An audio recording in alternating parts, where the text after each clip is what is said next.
సుడిగాలి సుధీర్ కోసం ఇంద్రజ గారు ఇప్పుడు సినిమాలలో నటించాలని ఎంతగానో ఆసక్తిగా ఎదురుచూస్తుందట. ఎందుకంటే సుడిగాలి సుధీర్ అలాగే ఇంద్రజ గారి యొక్క బాండింగ్ మనందరికీ తెలిసిందే కదా. అయితే ఇప్పుడు మాత్రం సుధీర్ బుల్లితెరలో తనకంటూ ఒక స్టార్ ఇమేజ్ని సంపాదించుకొని ప్రస్తుతం వెండితెరపై ఎంతో బాగా సెటిల్ అయిపోయాడు. ఇక దీంతో ఇంద్రజ గారు ప్రతిరోజు కూడా తన కొడుకు కంటే ఎక్కువగా చూసుకునే సుధీర్ని తలుచుకొని ఎంతగానో ఎమోషనల్ అయిపోతూ ఉంటుందట. మరి ఈ నేపథ్యంలోనే దర్శక నిర్మాతలు అందరూ కూడా ఇంద్రజ గారి యొక్క బాధని పోగొట్టడానికి ఒక అద్భుతమైన ప్లాన్ వేశారట. ఇప్పుడు సుధీర్ మాత్రం నటిస్తున్న కాళింగ్ శాస్త్ర సినిమాలో సుధీర్కి అమ్మ క్యారెక్టర్ అయితే ఉందట.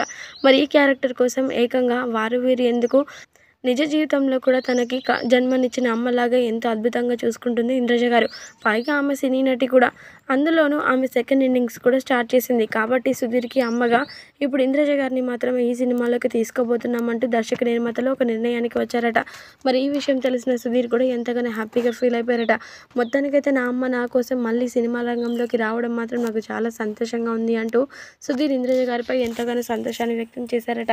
ఇక ఇంకేముంది, తన కొడుకు సుధీర్ కోసం ఏకంగా సినిమా రంగంలోకి కూడా సెకండ్ ఇన్నింగ్స్ స్టార్ట్ చేసింది ఇంద్రజ గారు అంటూ ప్రతి ఒక్క సుధీర్ అభిమానులంతా కూడా వారి ఆనందాన్ని పంచుకుంటున్నారు. ఎంతైనా మరి ఇంద్రజ అలాగే సుధీర్ యొక్క బాండింగ్ మాత్రం అద్భుతం అనే చెప్పాలి.